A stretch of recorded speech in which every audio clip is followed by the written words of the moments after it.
Good afternoon, and welcome to the Forbes Center for the Performing Arts.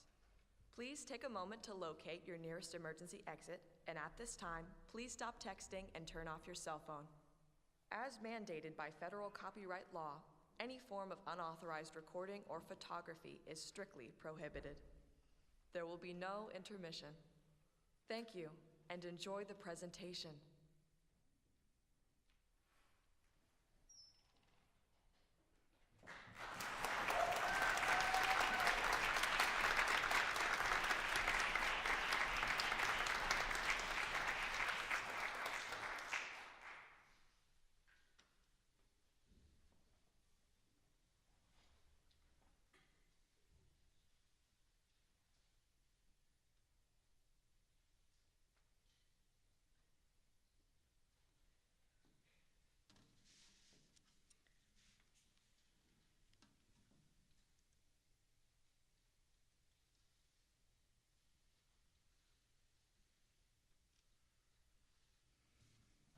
Good evening.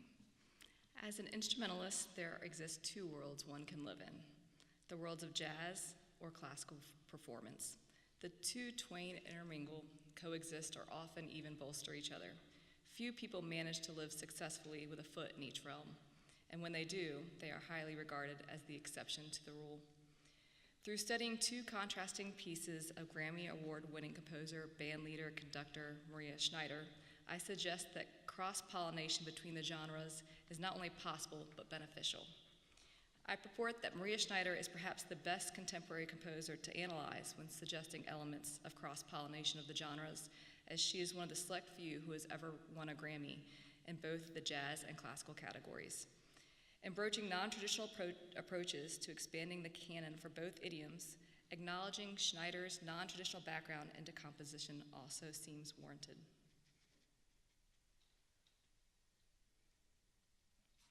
Maria Lynn Schneider was born on November 27, 1960, in a small prairie town in Windham, Minnesota. When she was just 5 years old, Maria met and was instantly mesmerized by a vivacious new transplant from Chicago to their quaint farming town. Her name was Evelyn Butler. Entranced by the charismatic personality and talent of the stride piano performer, whose rhinestone-studded wardrobe and brightly dyed red hair set her apart as a vibrant transplant from another world, a young Maria Schneider was starstruck. Recognizing the power of that awe, Maria's family arranged for piano lessons with Mrs. Butler. From the beginning, Maria was learning to improvise and harmonize on the piano and stretching far beyond the basic tenets of piano pedagogy. In a 2015 interview, Schneider reflects on this important human intersection, recognizing that she may have chosen to study an instrument or vocal technique in secondary school, but she would likely never would have been a composer had she not met Mrs. Butler. Maria continued her musical pursuit into college and graduate school, attending the University of Minnesota, receiving a BA in theory and composition, which led to a master's in music at Eastman. With neoclassicism and chance music on the forefront of the compositional world, Maria felt confined when writing for the traditional instrumental ensemble. Noting her penchant use of jazz-influenced voicing in her writing, a discerning composition professor encouraged Maria to observe a jazz ensemble rehearsal at the college. Never having played in a jazz program before, Maria was fascinated by the possibilities for herself as a composer of this idiom. Rather than fight the expectations of traditional ensemble instrumentation and the incumbent expectations to explore atonal music, Maria found that jazz would better suit her appreciation of tonality, expression, improvisation, and an openness to a more unique instrumentation. With 2 degrees on her resume, as well as professional experience, Maria applied for and was awarded a grant from the National Endowment for the Arts, allowing her to study with Bob Brookmeyer for 6 years. Brookmeyer, a celebrated jazz pianist, valve trombonist, performer, band leader, composer, and arranger, was nominated for 9 Grammy Awards for his jazz charts over his lengthy career. Concurrently, famed composer and arranger Gil Evans hired Schneider as his copyist and assistant. In 1988, Schneider and her former husband, trombonist John Fedchock, formed their own big band. The group was short-lived, but after the divorce helped fuel the inception of the Maria Schneider Jazz Orchestra, founded solely by Schneider in 1988. Schneider served as the primary conductor and composer for the group, which enjoyed a standing weekly gig in Greenwich Village for several years. After the gig terminated, the group began producing albums of Schneider's music, which would lead to several Grammy nominations and awards. The Maria Schneider Jazz Orchestra, now over 3 decades old, performs nationally and internationally at jazz festivals and concerts annually. Schneider herself regularly performs on tours. She lectures and teaches at the collegiate level. She occupies the small space of women who compose instrumental music and even smaller women jazz composers and band leaders. While I have been listening to, performing, and genuinely appreciating Schneider's music for decades, until 2021, I had never done any true biographical research or a deep dive into her many published interviews. Having come to jazz rather sideways myself, I remain intrigued about Schneider's path towards jazz, her primary medium. Recognizing her fortuitous realignment from classical to jazz in her crucial years as a developing composer shines light into why her works can provide fodder as to ways in which cross-pollinations of the art forms can be thoughtfully bridged. To talk about correlations and infusions, maybe even collisions, that could exist between the works written for jazz bands and wind bands, we first need to understand the 2 idioms. Where did they come from? This could be a whole recital in itself. This background discussion is only through broad strokes. Seeing the similarities in their birthrights will make you ponder why the 2 idioms aren't more willing to embrace one another as mutually respected art forms. Both the wind ensemble and jazz band are mere babes in the world of instrumental music compared to our orchestral friends, who've enjoyed a presence since the 17th century. You can see in the top timeline that some key moments in the history of jazz and the formation of jazz and when the word was first used. And you can see that those dates are very closely correlated with the inception of bands, which started in the military usage and then went on to be recognized by Holst.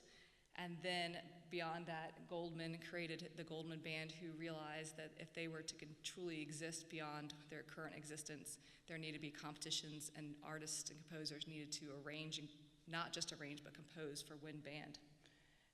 This quote by Goldman exacerbates the need for compositions and fueled the existence of what we know as the wind band and art form. The National Endowment for the Arts, when tracking attendance by the American public to arts events, breaks the performing arts down into the following categories: jazz, Latin, Spanish, or salsa, classical, opera, musicals, and other. Other includes rock, pop, rap, hip-hop, folk, country, or music from other cultures and traditions.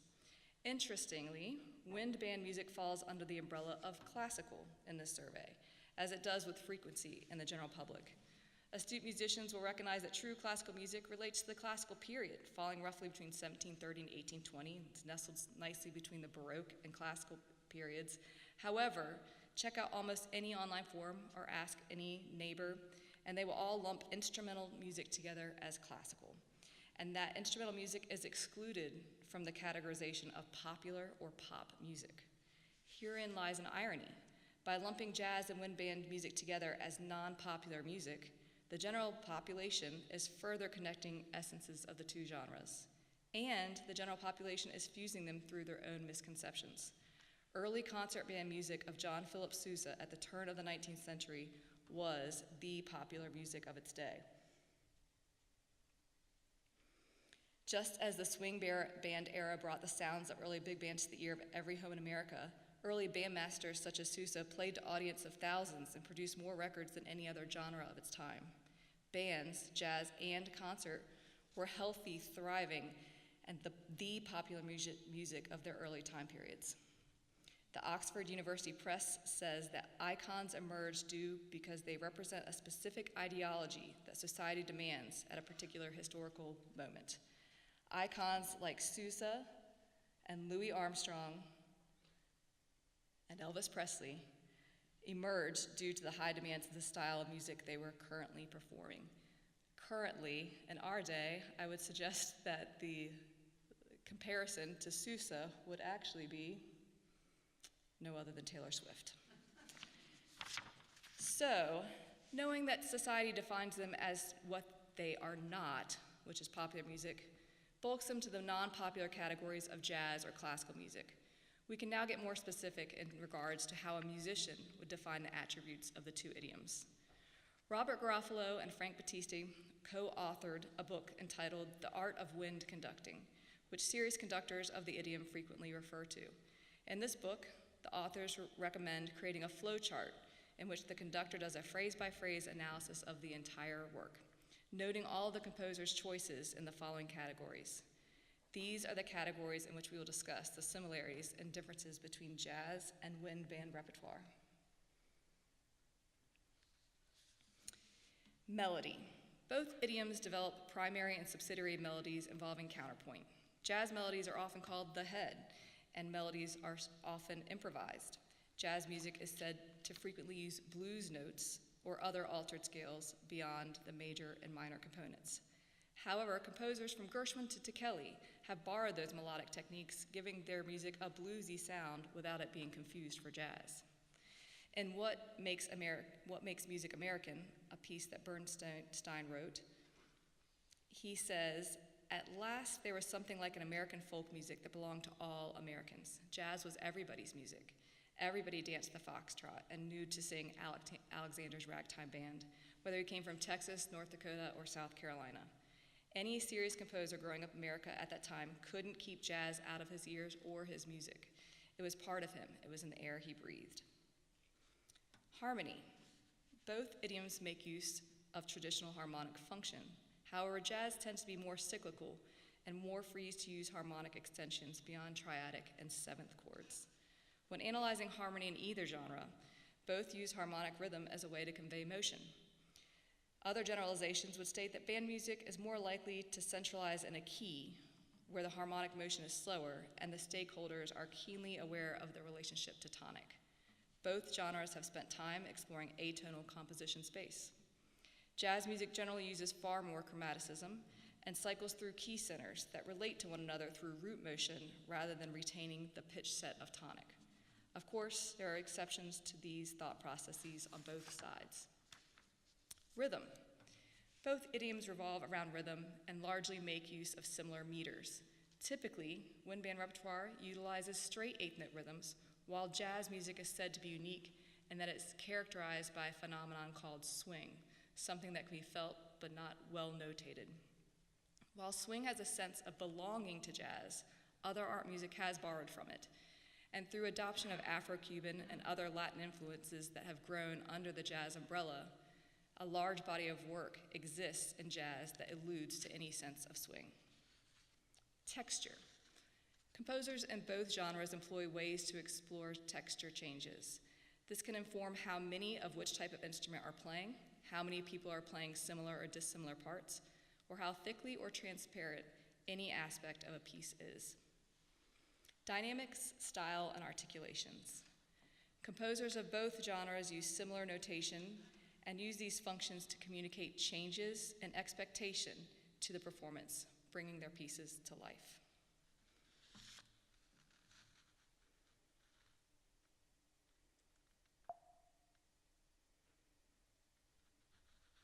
Orchestration or instrumentation. This is where the lines are more clearly drawn. When building or auditioning for an ensemble, at this point in history for both ensembles, there are expectations about what the traditional instrumentation is. Some of this is due to marketing. As a composer or arranger, one has choices within the traditional jazz band or wind ensemble instrumentation about what timbres to pair with one another to create the color they are imagining. The Eastman Wind Ensemble is said to have created the standard instrumentation we see today. And Louis Armstrong helped move us out of a Dixieland setup towards our more standard big band instrumentation when he moved from the Hot 5 to the Hot 7, which further grew into the popularity of swing bands like Glenn Miller, and certainly with the traction gained and the prolific writing of Duke Ellington. You can notice different ways that these styles of articulation and timbre and rhythm and texture are all in harmonization and melody are utilized in classical or concert music, these blues elements or jazz elements through these recordings.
use of mutes and pitch bending and instrumentation, even things like vibrato on the clarinet, classical or wind band composers have borrowed from the jazz idiom in some famous pieces like Rhapsody in Blue and Blue Shades. Despite the clear differences in expected instrumentation, Maria Schneider's music shows some elisions that I think are important, the value of a concept of cross-pollination between the genres. This is the standard jazz instrumentation that we are used to seeing in published works, especially for educational music, and wind band instrumentation. So more colors to choose from. Our last category to discuss is that of form. This is a compositional characteristic where we see paths between the genres more consistently diverge. Before noting the differences, let's make sure we are all on the same page in our understanding of what musical form is. Foster Byers explained to me that good music uses forms that create balance between creating expectations and eluding them. Dr. Bolstad defines form as simply repetition and variety. Wind band repertoire uses larger, more expansive forms that hearken to their orchestral roots, binary, ternary forms, as well as through composed works. Jazz works frequently operate using cyclical forms, such as blues or the AABA song form. To help visualize these concepts, imagine a Le Mans race versus NASCAR. Through composed music is much more like highway driving, whereas cyclical music, like that of blues or song form, is more like making laps around the same track repeatedly. The following is a demonstration of a standard blues form. This is a 12-bar repeated chord progression performed by members of the wind ensemble.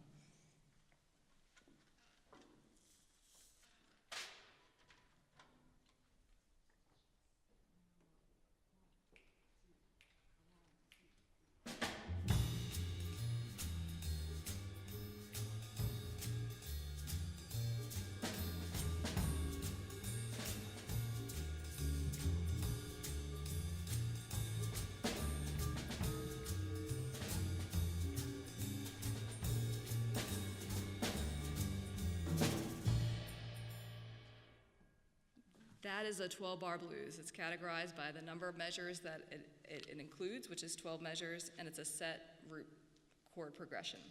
So to make that more interesting, in jazz, we generally add a melody, which is called the head, and often that's played twice. And then we have improvised solos, and then sometimes we add backgrounds. We can change things like the harmony, and we can change things like the rhythm, but the basic chord structure stays the same, and the 12-bar cycle repeats.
didn't even count, but I think that was 7 choruses. So you can hear that they added some different things in. We had the main melody, which is Duke Ellington's C Jam Blues. Then they improvised some backgrounds, improvised solos, and then came back to the top. That is a cyclical form of blues. It begs the question, would a typical song form utilized in jazz tradition, how does a jazz composer write longer works? How does one vary that 12-bar experience for 10 to 12 or more minutes and make it interesting and non-formulaic? Perhaps wind music or classical music can supply a reasonable solution for jazz composers in relationship to the musical characteristic of form.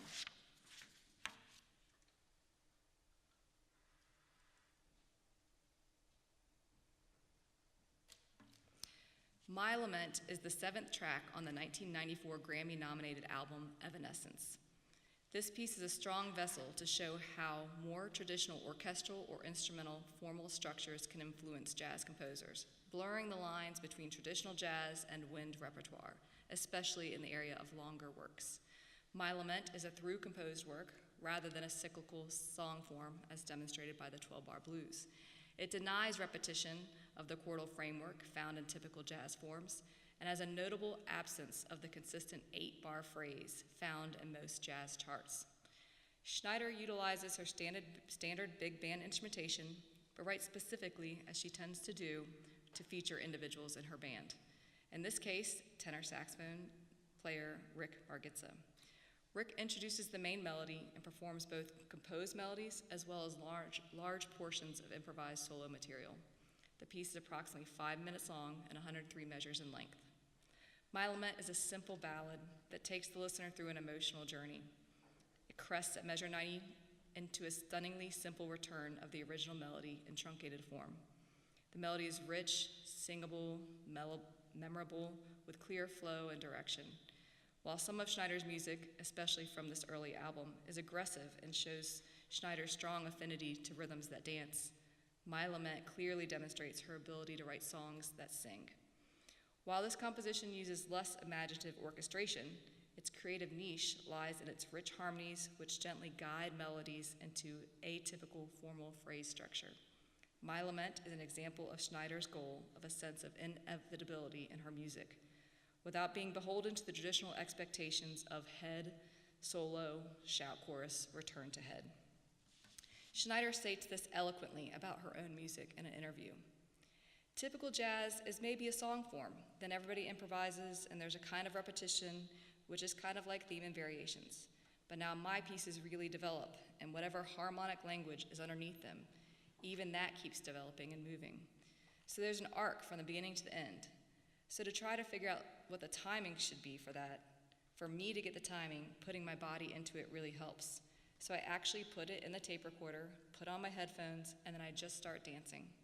My body tells me if something's not going on long enough, if it's hanging on too long, or if it needs more activity, or it needs to be more pensive. Through feeling and dancing, rather than theoretical formal structure, Schneider carefully paces the integral relationship between the melody and the harmonic rhythm. She allows for cadence points to provide respite for as long as they need, extending phrase lengths. Similarly, she permits melodies to take anywhere from 2 to 7 measures to properly develop. If listening in a non-theoretical way, this irregular phrase structure could create a sense of imbalance and tension in a simple ballad. However, one could contend that the average listener, or even an accomplished musician, would not sense this purposeful disruption to the common 4 or 8 measure musical phrase. Hallmarks of a good melody can be marked by a gentle sense of ebb and flow, tension and release, forward momentum followed by a natural relaxing. Schneider's emphasis on writing beautiful melodies is supported well through her balance of both extended and simple harmonies. Due to the heavy nature of improvisation required of the soloist and rhythm section members, they become partners in the compositional process. While Schneider is clearly the composer, My Lament relies heavily on the soloist to connect her through composed material. Classical theorists analyze sonata allegro forms. His analysis notes Schneider's merging of traditional jazz structure with the classical sonata form. Within the larger works, Schneider abandons the repeating chorus concept and composes more freely. The sonata form is comprised of an exposition, development, and recapitulation. A cyclical big band scheme involves a head, a solo, an ensemble feature, and a return to the head. According to Geyer, Schneider's work is a compromise of these two forms, including an exposition, solo, and recapitulation. This hybrid form allows Schneider to breathe life into her works without the constraints of formulaic styles. Schneider writes about her own music, "What I'm looking for in a piece of music is inevitability. I want, when somebody hears a piece, to make it feel like it takes them to all these places, even surprising places, but that the surprises feel inevitable. The SRT provides freedom from the unexpected, but the predictability of impending outcomes. According to Geyer, my lament fits the normative expectations of the SRT, alienating the traditional jazz forms. The soloist is expected to transport the ensemble and the piece from the exposition through the development into the recapitulation. He is assisted thoughtfully by well-composed backgrounds, stylistic notations such as dynamic swells and increased orchestration and texture. However, the chord progression is completely unique to the development or solo section itself. It does not reflect the harmonic sequence of the opening theme. The expectation to arrive at the recapitulation is not best based on a sense of predicted repetition, but rather it is fueled by the need for resolution and harmonic reprieve through the brilliant use of a static harmony for 16 measures. Members of the JMU Wind Symphony will now perform my arrangement of Maria Schneider's 1994 composition for jazz band, reimagined as a wind band piece. This wind band arrangement will feature Owen Brown on flugelhorn. When listening, see if you can identify these compositional tools, borrowed heavily from classical theory and adopted into this work. We will show you the introduction so you can see if you hear this reappear.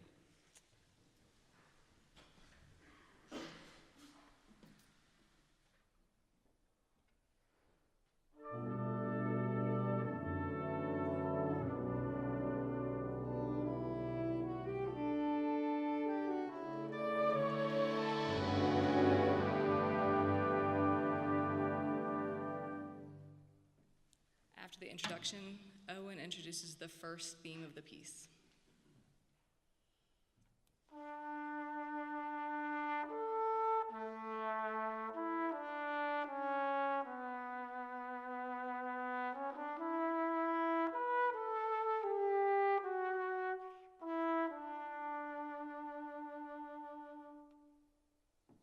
Please enjoy my arrangement of Maria Schneider's piece, My Lament, featuring the JMU Wind Symphony and flugelhorn soloist Owen Brown.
Thank you so much for Owen Brown, who did a lot of extra homework to prepare for that, and the Jamie Wind Symphony.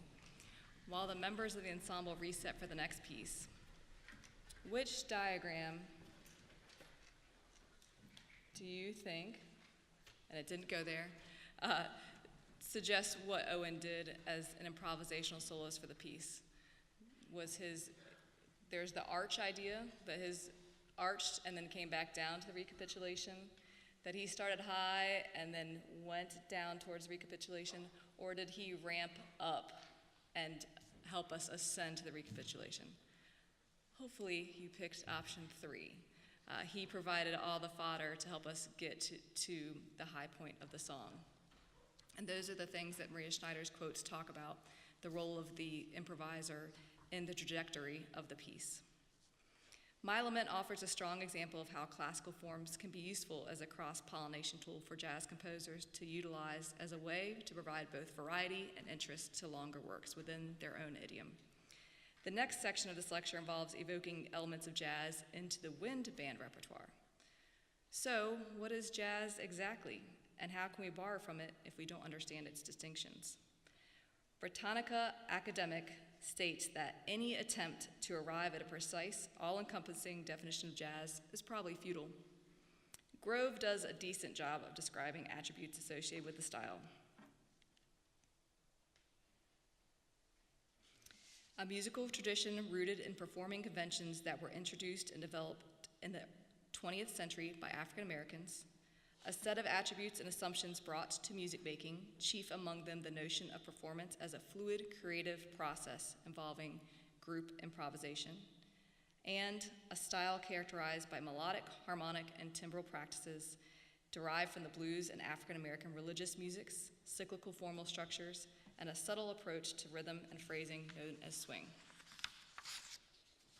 An important difference, which I pose, can be an area of cross-pollination is carefully noted by the same people. Nonetheless, one important aspect of jazz clearly does distinguish it from traditional music areas, especially from classical music. The jazz performer is primarily a wholly a creative, improvising composer, his own composer, as it were. Whereas in classical music, the performer typically expresses and interprets someone else's composition. You can see those characteristics on the screen. The two that we are addressing are the ones in darker blue. Dr. Catherine Lindberg asserts in her 2000 dissertation regarding third stream music and wind band repertoire that common elements of jazz utilized in wind band repertoire include blue notes, colorful timbres through use of buttes, instrumentation choices such as drum set and the full saxophone family, richer expanded harmonies, and increased use of syncopated rhythms or a swing feel. I pose that the element uncontroversially associated with jazz that is still largely missing from wind band repertoire is that of improvisation. The Schneider piece I chose to demonstrate this well-deserved integration is Choro Danzado.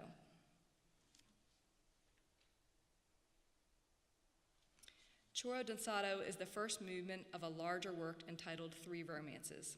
The piece was commissioned by the University of Miami and was published in 2001.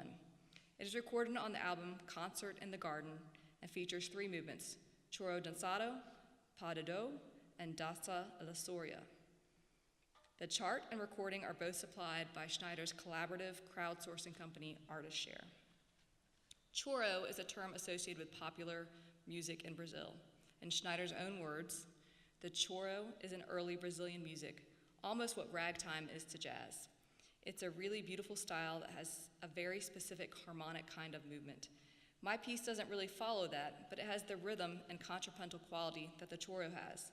Normally you don't dance to choro, but I felt that this was a very dance-like piece. While Schneider does not purport her composition to be an authentic choro music, there are many similarities to elements commonly connected to this form of instrumental music associated with popular urban music culture. Choros are serenading musicians hearkening from late 19th century Rio de Janeiro, and they were known to perform European-influenced dance music as a collective instrumental ensemble. Through examination of the formal elements of Schneider's Choro Danzado, we can see that the composition clearly pays tribute to aspects of the Brazilian choro. through her instrumentation, dance-like rhythmic feel, advanced improvisation, and heavy doses of well-constructed counterpoint. And keeping true to a sense of dance music, Schneider smartly uses repetition of her original theme in a way that popular and jazz music typically does. But she does so in her own unique manner. The entirety of the approximately 10-minute composed work is based off of two simple 8 and 6 measure themes. Almost in a Granger-like way, Schneider moves the melody around, creates additional counter melodic material to provide interest through repetition, and crafts innumerable simple and advanced variations to the original theme. We will play the themes for you now. Theme A is the very first 8 measures of the piece.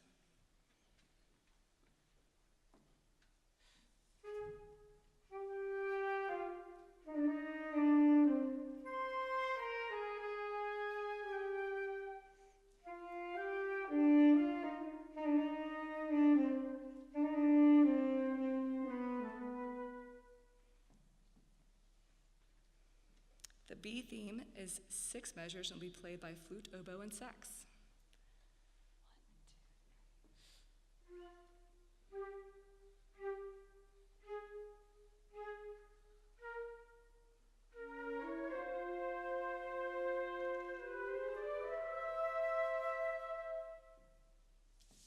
As a composer, Schneider is able to creatively construct connections through the work while still leaving room for imagination and ownership of her ensemble through improvisation. Musicologist Ida Nyboe wrote a thesis entitled Journey to a Different Place, the Integration of Improvisation in the Works of Maria Schneider. In this document, the author creates and describes a model that describes the levels of individual freedom, or LIF, that a composer creates for their performers. This LIF model has 5 distinct levels. Level 1 is where traditionally our band members live. This is where they play music as written. LIF 2, there's some individual freedom involved. Chord progressions are provided and maybe some additional notations. LIF 3, traditional freedom of a soloist, like you saw for a portion of the last piece with Owen. Sometimes you get chord progressions or limited context for rhythm section members. LIF 4 and 5 are large amounts of freedom, so much to the point where at LIF 5 there is no score or part, or even a sense of what rhythm should be, or time. In Schneider's original Choro Danzato, there are times and places where each rhythm section member gets to explore LIF 1, 2, and 3. In the horn section, only the soloists get to explore or live inside LIF 2. If you are not a rhythm section member or soloist, all other performers live in LIF 1. The LIF model is incredibly helpful when thinking of ways to cross-pollinate the missing element of improvisation into the wind band repertoire. When considering my medium and arranging for this ensemble, generally musicians of this ensemble are classically trained. I had to consider decreasing the degree of LIF of some instruments while introducing other members to the concept at a higher degree. I handled this by only allowing for 2 members to explore at the high level of LIF 3, the soloist, who had access to the chord progression but no other information, and the drummer. I was fortunate in that I knew the skills of the 2 individuals involved and could write them in LIF 3 without worry. While the Maria Schneider Orchestra includes a piano, bass, and drums that operated in her original score in LIF 2 and LIF 3 for a majority of the piece, recognizing that a comping piano part outside of classically trained pianists may be difficult and beyond the comfort level of our wind symphony piano musicians. My arrangement took out the piano altogether and arranged those parts in wind and percussion, mostly in the LIF play as written modality. To create the most connection with the original soloists and bandsmen, I did transcribe some of the improvised ideas performed by Frank Kimbrough, the original recording pianist, and included them throughout the piece. To create opportunities for layers of individual freedom in other wind players, both arrangements included opportunities for individuals or sections to perform ideas within a set number of measures. A scale was provided and directions such as start low in the range and increase throughout the section, or allow notes to start sparsely and gradually get busier, or play in response to the clarinet solo. These guided improvisational opportunities fit squarely into Nyboe's description of LIF 2, and gave members of an ensemble that spends almost all of its time reproducing the intentions of another composer a little creative input into their own collective product. The most intriguing part of adding improvisatory elements into the wind band arrangement was the freedom it provided during rehearsals. Having studied the original score and recording so intently, I believed that I understood the composer's intent. Spending time to get to know the artist and what she values in the creative process also gave me insight into how Schneider views the recreative process. Score study and that acknowledgement of the composer's intent for the piece to live and breathe differently each time and every performance gave me a new view on how to utilize the members of the ensemble and the rehearsal itself. We played around with time, feel, accessories, dynamics, releases, fills, stop time, and ways to better support the soloist. We tried out ritardandos and accelerandos, and student input helped this piece take shape. It was absolutely freeing and made each rehearsal more intriguing than the next. Just as the arrangement of My Lament allowed me to showcase the more contemplative, thoughtful soloist I knew Owen Brown to be when he's not typecast as the screaming high trumpet guy, I enjoyed arranging a piece that I knew would highlight Haven Kahn's outside of his ridiculous classical alto chops, allowing him to show off his ability to compose a well-crafted soprano solo through some incredibly challenging chord changes. I can absolutely see why Maria Schneider enjoys writing specifically for the individual members of her band. She gets the joy of providing the vessel that taps into and releases opportunities for them to earn and receive praise for their instrumental prowess. She said once in an interview on Big Think, "I love writing for people that I know because, again, it's the social aspect. You know, it's not me writing a piece and wanting them to play it how I want it, but it's kind of almost like me giving them a gift and saying, I hear all these beautiful things about you. I love you like this. I see it sometimes like designing clothing for a beautiful model or creating a dance for a beautiful dancer, and you just want to enhance their beauty." For our final musical journey, please enjoy my arrangement of Maria Schneider's Choro Danzato, featuring soprano saxophone soloist Haven Kahn, in a performance that will only ever exist this way as it does right now, once in this moment for you, because that is the nature of improvisation and its contribution to this piece of wind band repertoire.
thank you to Haven and the JMU Wind Symphony. In closing, I hope that you are able to sense the appropriateness, the approach, and the borderline need for cross-pollination of these two band idioms. Classical forbs can provide balance between repetition and variety, if embraced by the jazz genre. Improvisation can breathe new life and enrich the part that the performers and conductors play in the recreationist role that they typically hold in the wind band realm. Both are worthy of investigation by contemporary composers of either idiom, and Maria Schneider has proved to be an excellent example of those emerging trends. Maria Schneider herself makes the most powerful statement in regards to how to determine what jazz is and where it's going. Somebody all this freedom, and how do I have all this freedom yet somehow keep control on the thing? And I will tell you, I love writing for improvisers because the feeling I have when I make music, and now I've started to do some classical music, so I've been able to compare the worlds. And one thing I love about having improvisation is at the end of a performance, the performance belongs to all of us. I mean, the rhythm section, even though they have in their parts what the harmony is and the basic rhythm and the outline, there's a lot of room for them putting their own ideas and playing it differently every night. And then the soloist can go somewhere, and even the ensemble makes decisions about what volumes to come in behind people. You know, when they join behind a soloist, sometimes the solo section gets really strong. Sometimes they go to some really like soft sort of ethereal place, and then everybody behind them puts a different attitude behind the written music. So, you know, I love the idea that the music in the end is where, you know, you and I meet, and this is what we create, as opposed to I put a piece of music out there and I say to all the musicians, okay, I want you to play loud here every time, I want you to do this every time, I want it to be just how I want. And at the end of the performance, the feeling is, okay, we played our music well, you know, which is a wonderful thing, you know, but it feels lonely to me. I did something with Dawn Upshaw in the St. Paul Chamber Orchestra. It was my first orchestral work. And we did several performances. And I felt a little lonely or guilty. I think I felt guilty that at the end of the night, you know, everybody was just trying to play the music right, but I didn't feel like the music was giving each of them a chance to do something that was uniquely their own. So that's where the improvisation comes into the composition, and being a jazz composer seems a little bit like it's an oxymoron or something, you know, to say that. It doesn't really make sense. But there is a meeting place that makes something really rich if it's done right.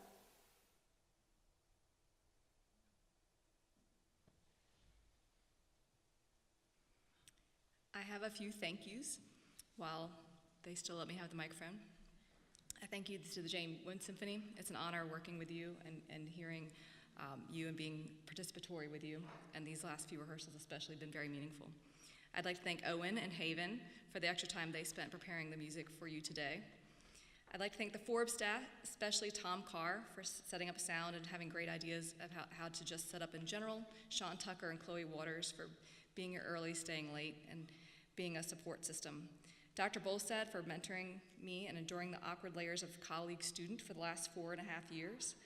My committee, Chuck Dotis and Eric Ginnivan, thank you for all the extra time and energy it takes to be on a committee, especially when that committee member, the student is entangled with you professionally. I'd like to thank all my colleagues and professors, including my colleagues in the band area, including Scott and Chris, and my colleagues in the music ed area. Chuck Dotis for introducing me to Maria Schneider when I was a student here as an undergrad, and Dave Pope for just keeping me on the boat and keeping me inspired and mentoring me for the last 20 plus years. Dr. Zyko, my partner in crime with admissions recruiting, she's a mentor and friend and has helped keep me going this whole time. Dr. Alan Meyer for bridging the gap between me as a student and a faculty member and supporting me. Anthony Sincata for being my formatting friend and helping me through my document. I would thank my students for their patience. I will get to your grading tomorrow.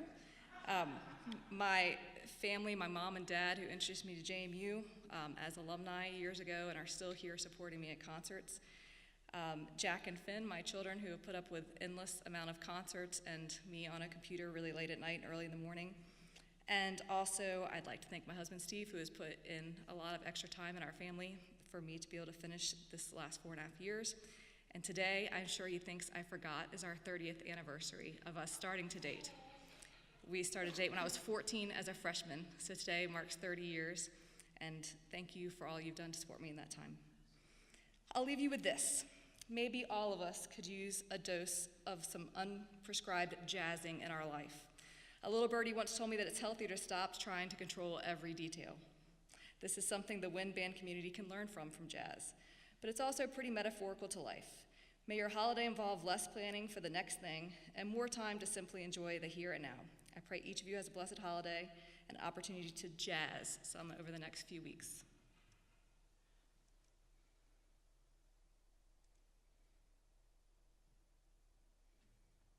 You know what? You did all right back there. How did you know how to deal with Paul? I didn't. I just let out the meat. Hey, like you said about jazz, I was jazzing. First of all, jazzing is not a word. And second, music and life operate by very different rules. It says take one. Don't, or do, okay, fine. Man with a van. I got a few in case we need a lot of vans. Now, let's get back to the plan. We go to the half note and wait there for Moonwind. It's around 4 p.m. now. You know what? You're really getting good at using those legs. Why don't you try running? Hey, I made a song. I'm jazzing. Okay, enough of the jazzing and everything like that. We need to get somewhere now. I should... what are you doing?